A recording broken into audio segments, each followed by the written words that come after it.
রাত্র 3টা বাজে কোনো জাগতিক প্রতিষ্ঠানের ছাত্রদের উইঠা কাঁদতে দেখবেন না। ভূমিকম্পে এমনি হয় না। আল্লাহ যে ঝাঁকুনি দিছে, ঝাঁকুনি দিয়ে তো ধ্বংস করে দেওয়া দরকার ছিল, করে নাই। একটাই মাত্র কারণ এই জমিনের মধ্যে রাত্র 3টা বাজে হাফেজে কোরআন দেওয়া কোরআন পড়ে, আল্লাহকে আল্লাহ বলে ডাকে, সিজদায় পড়ে যখন সুবহানা রব্বিয়াল আলা কয়, আমার আল্লাহ অন্তরটা খুশি, কুদরতি অন্তরটা খুশি হয়ে যায়। আল্লাহ তাআলা কোরআনের তেলাওয়াতের বরকতে, হাদিসের বরকতে এই দারুস সুন্নাহ মাদ্রাসায় যখন গভীর রাত্রে আন্তর্জাতিক হেফজখানা আছে, এখানে এই মাদ্রাসার ছাত্ররা যখন গভীর রাত্রে ওইটা তাহাজ্জুদের নামাজ পড়ে আর নামাজ পড়ে দোয়া করে, আল্লাহ গো উত্তরখান অত্র এলাকার ভিতরে রহমত দান করে দাও, আল্লাহ আমাদেরকে রহমত দান করে দাও, মুর্তাদেরকে মাফ করে দাও, কবরবাসীকে মাফ করে দাও, আল্লাহ বিপদ আপদ থেকে বাঁচাও। ওদের দোয়ার বরকতে এলাকার ভিতরে আল্লাহ তাআলা রহমত দান করতে থাকে। কথা ঠিক না বেঠিক? জোরে কর। এরাই তোমার রুহানি সন্তান রে বাবা। তোমার সন্তান তো রাতভর গুনাহ করে। সব সন্তান না, আমি ঢালাও বলছি না, ম্যাক্সিমামের কথা বলছি। জাগতিক শিক্ষায় যারা শিক্ষিত, যাদের মধ্যে আল্লাহর ভয় নাই, পকেটে মোবাইল আছে, নেটও আছে, আলাদা রুম আছে, বলেন এই ছেলেটাই কোনোদিন ভিডিও না দেখে ঘুমায়নি?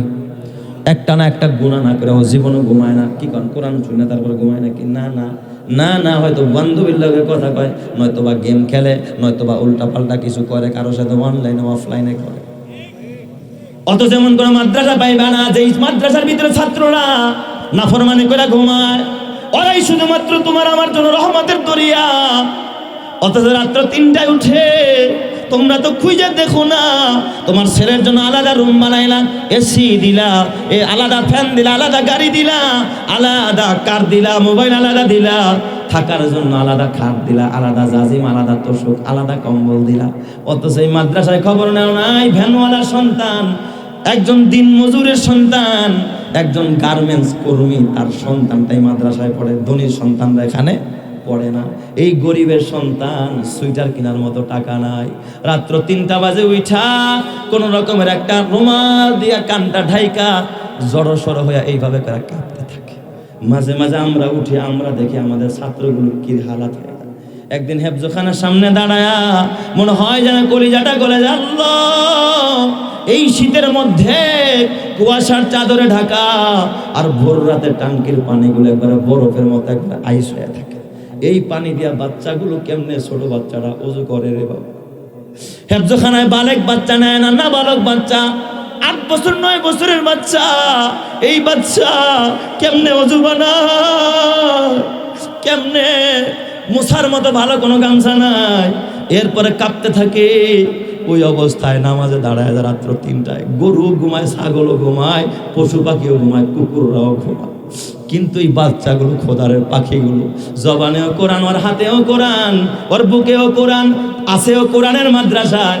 এই বাচ্চাগুলো যখন রুকুতে গিয়া সুবহানা রব্বিয়াল আযীম বলে ডাক দেয়, সিজদায় গিয়া যখন সুবহানা রব্বিয়াল আলা কইয়া ডাক দেয়, আল্লাহর রহমতের দরিয়াটা উতলাইতে থাকে। আল্লাহ তাআলা ওদের উসিলায় এই জমিনের মধ্যে রহমত দান করতে থাকে। সুবহানাল্লাহ। যখন সবাই দেখছেন না আপনারা নোয়াখালীতে তাহাজ্জুদ পড়া অবস্থায় একটা হাফেজে কোরআন হেফজখানায় পড়ে তাহাজ্জুদের 1 রাকাত পড়ছে, আর 1 রাকাত পড়া অবস্থায় মারা গেছে। সিসিটিভিতে সবাইকে দেখছে, গোটা দেশ দেখছে, মানুষ কাঁদছে এই বাচ্চাটার জন্য। ওই বাবার জীবন কত ধন্য, যেই বাচ্চাটা তাহাজ্জুদের নামাজের মধ্যে নামাজরত অবস্থায় হাত বাঁধা অবস্থায় তার জানটা কবজ হয়ে গেছে। কিয়ামতের ময়দানে বাবা মাকে সুপারিশ করে খোদার জান্নাতে নিয়ে যাবে। তোর ছেলে তোর কিভাবে মরণ হবে জানা না। কারো মরণ হয় আইসিইউতে, কারো মরণ হয় রাস্তায়, কারো মরণ হয় ডাকাতের অস্ত্রের সামনে, আবার কারো মরণ হয় রবের সামনে হাত বাঁধা অবস্থায়। ওই মরণ কত দামি, যেই মরণটা আমার রবের সামনে হয়।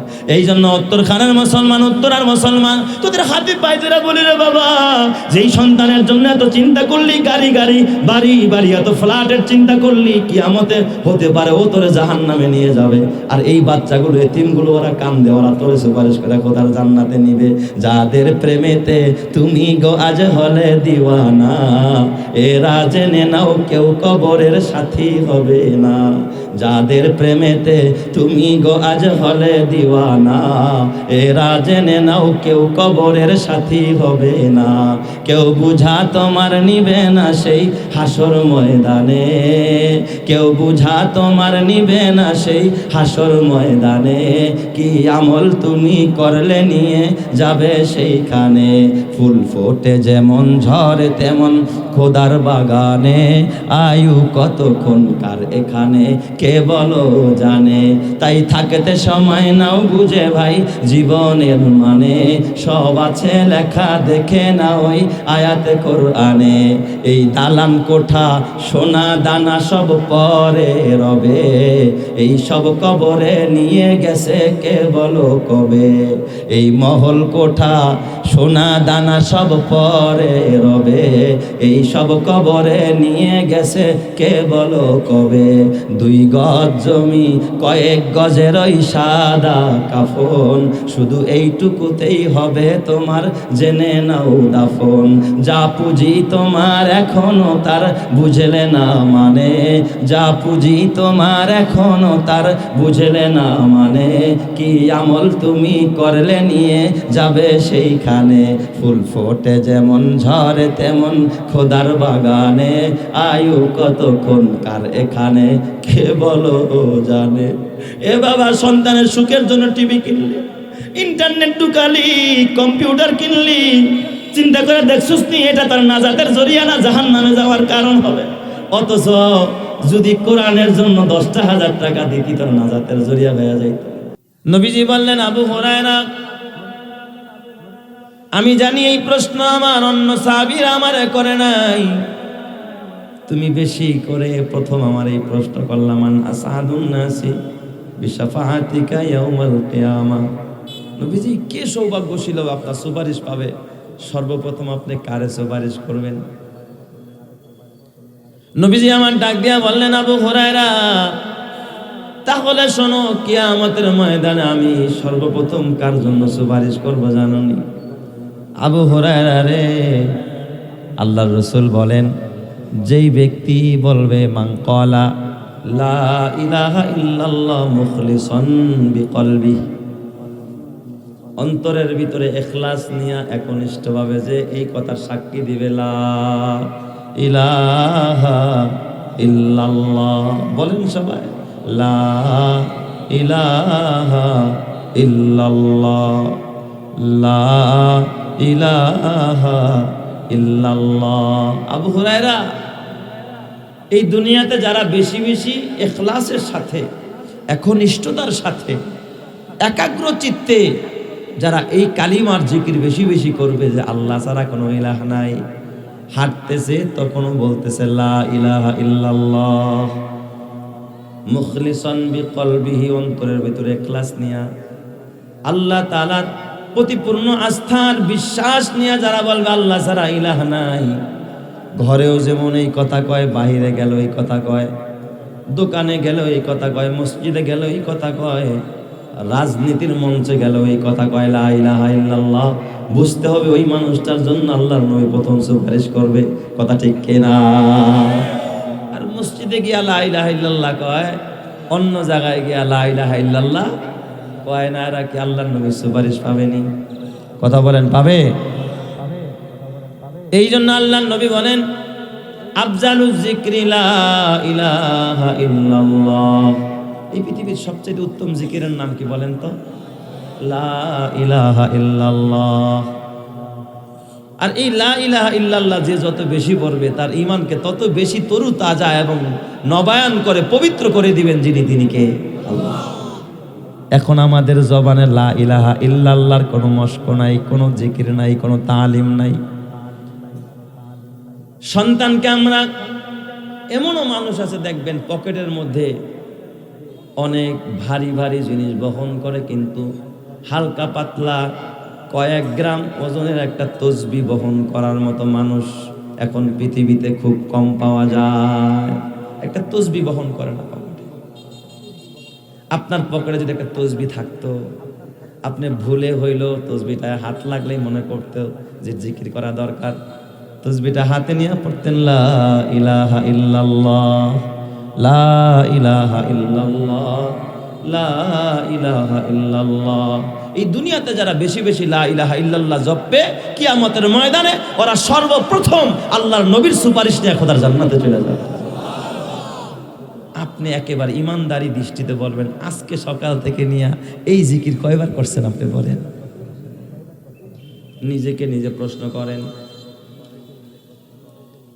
আল্লাহর নবী বলেন, তোমাদের কাপড় যেমন ময়লা হয়, তোমাদের ঈমানও মাঝে মাঝে ময়লা হয়ে যায়, পুরান হয়ে যায়, ঈমানের মধ্যে ময়লা লেগে যায়। যখন তোমরা বেশি বেশি লা ইলাহা ইল্লাল্লাহ জপতে থাকো, কাপড়ে যেমন পানি লাগাইলে সাবান ছড়া দিলে ওয়াশিং মেশিনে দিলে পরিষ্কার হয়ে যায়, বান্দা যখন কলবের ভিতরে লা ইলাহা ইল্লাল্লাহর জিকির চালু করে দেয়, আল্লাহ তার ঈমানকে তরুতাজা বানায় দেয়, ঈমানকে মজবুত বানায় দেয়। জোরে কর আল্লাহু আকবার। আল্লাহ দেবে কিনা? বাবা ছেলেরে সব দিছে, একটা মোবাইল দিছে, আইফোন দিছে, মোটর সাইকেল দিছে, দামি গাড়ি কিনা দিছে, আছে না? ল্যাপটপ কিনা দিছে, ছেলের মর্জি, বাবা ল্যাপটপ।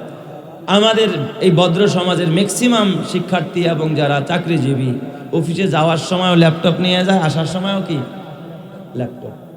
ল্যাপটপটা তো মোটামুটি 100 গ্রাম ওজন নাকি?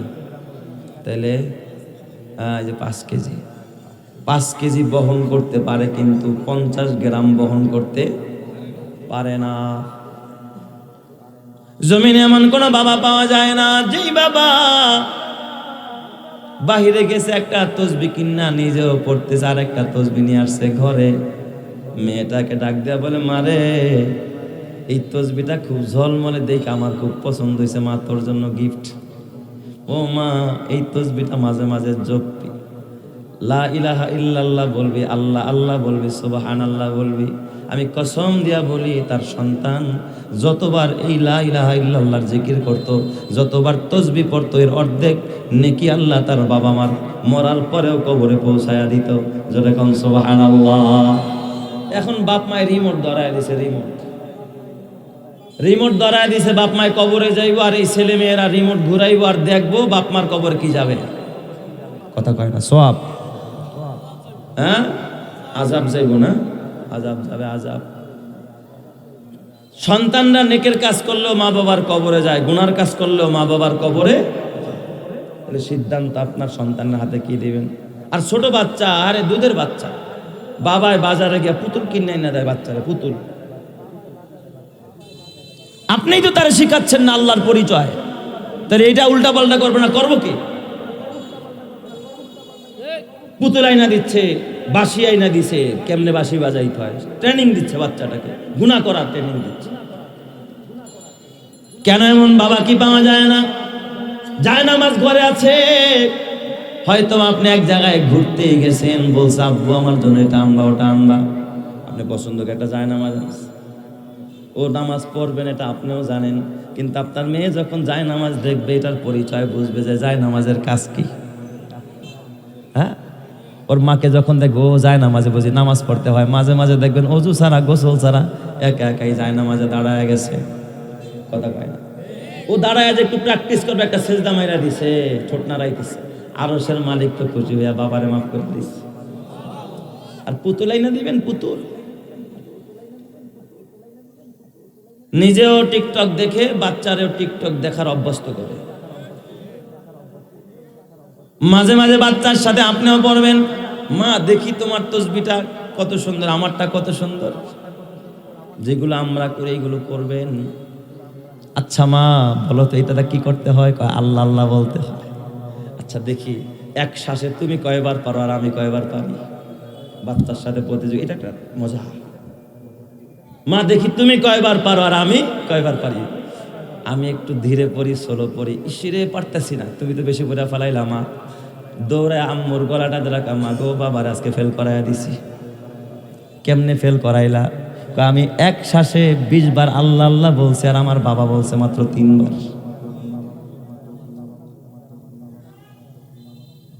আচ্ছা বাবা তুমি পড়ো তো লা ইলাহা ইল্লাল্লাহ, দেখি তোমারটা কেমন হয় আমারটা কেমন হয়।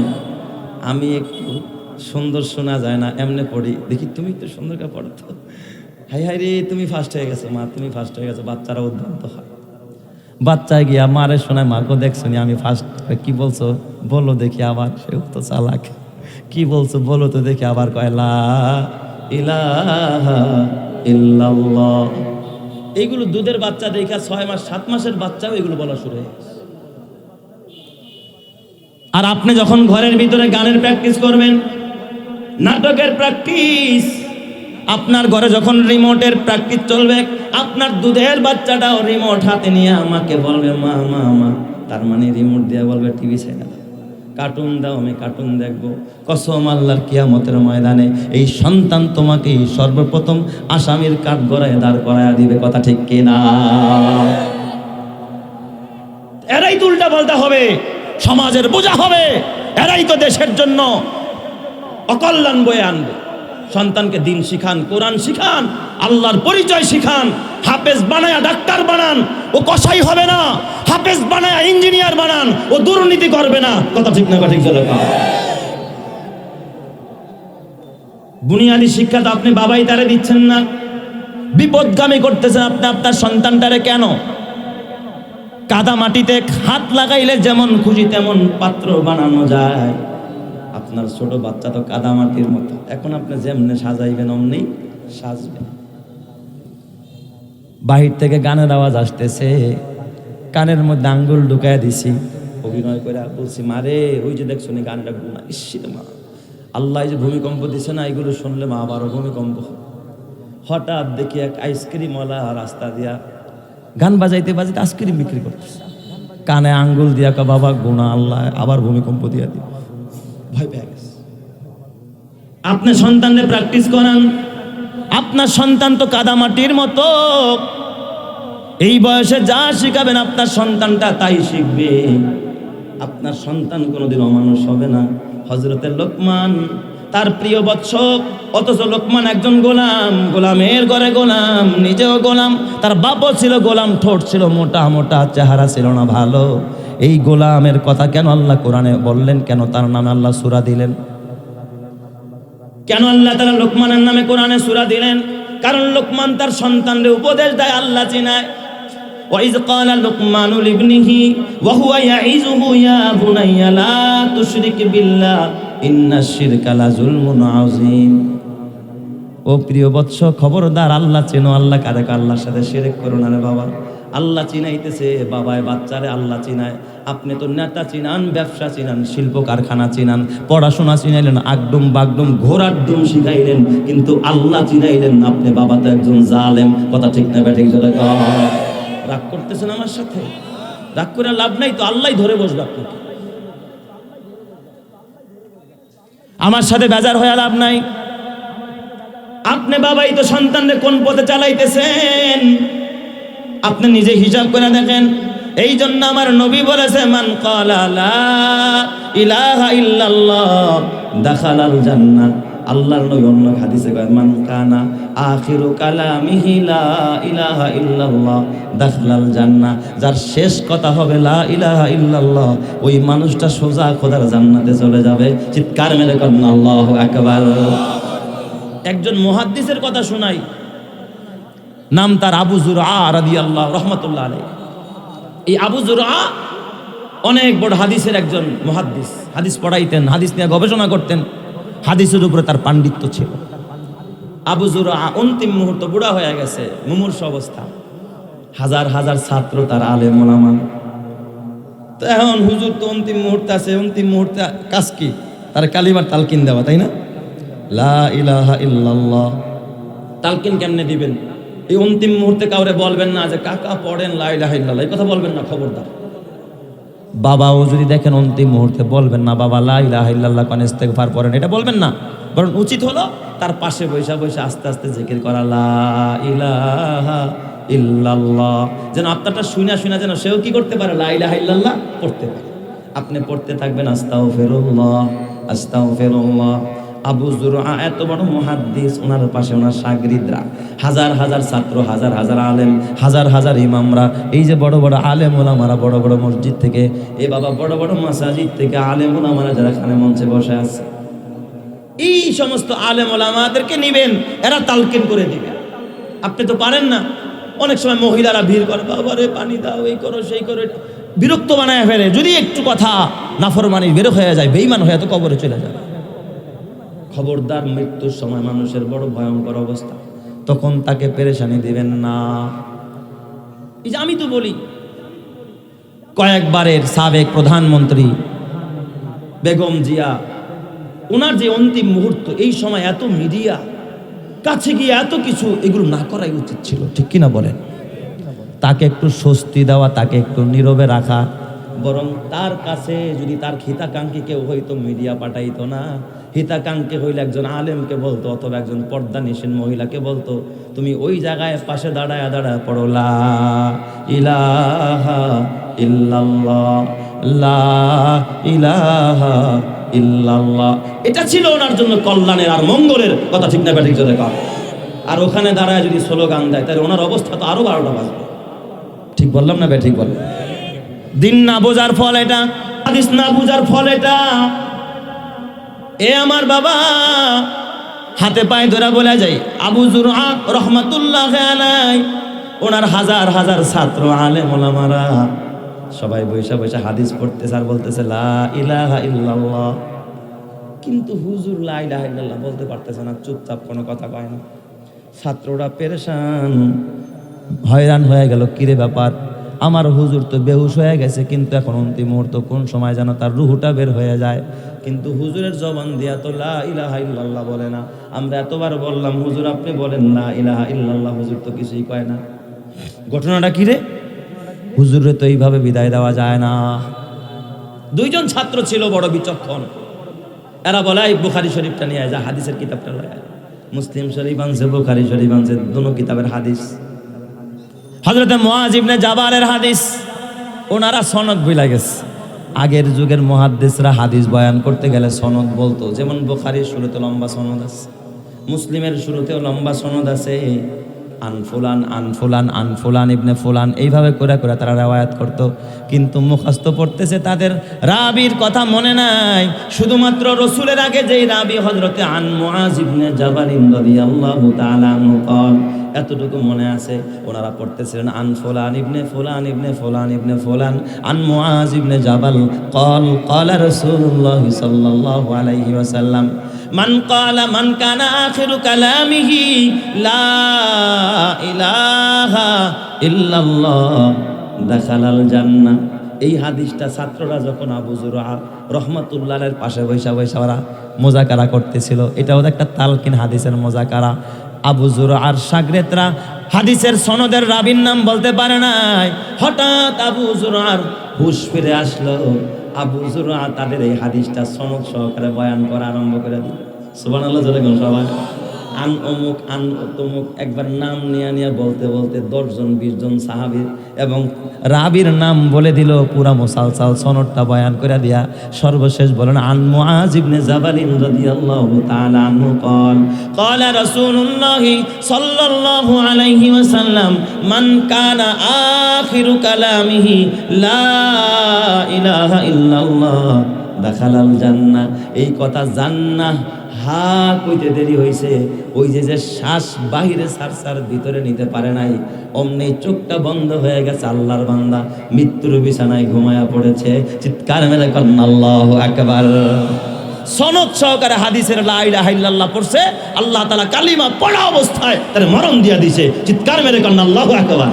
ঈমানের পথে অভিচল থেকে আমার মরণ যেন হয়, ঈমানের পথে অভিচল থেকে আমার মরণ যেন হয়। তোমারই কাছে মিনতি আমার, তোমারই কাছে মিনতি আমার, মহামহিম দয়াময়। ঈমানের পথে অভিচল থেকে আমার মরণ যেন হয়। ইমানের পথে অভিচল থেকে আমার মরণ যেন হয়। প্রতিদিন মিথ্যের মুখোমুখি হয়, বেদিন ফাঁসে কেরা করে হইচই। আজাজিল এসে গোমরাহি সুর গানে করে তুলে মোহময়। ইমানের পথে অভিচল থেকে আমার মরণ যেন হয়। তোমারই কাছে মিনতি আমার, তোমারই কাছে মিনতি আমার, মহামহিম দয়াময়। ইমানের পথে অভিচল থেকে আমার মরণ যেন হয়। জোরে জোরে কান আমিন। হয় নাই, আরো জোরে বলেন আমিন।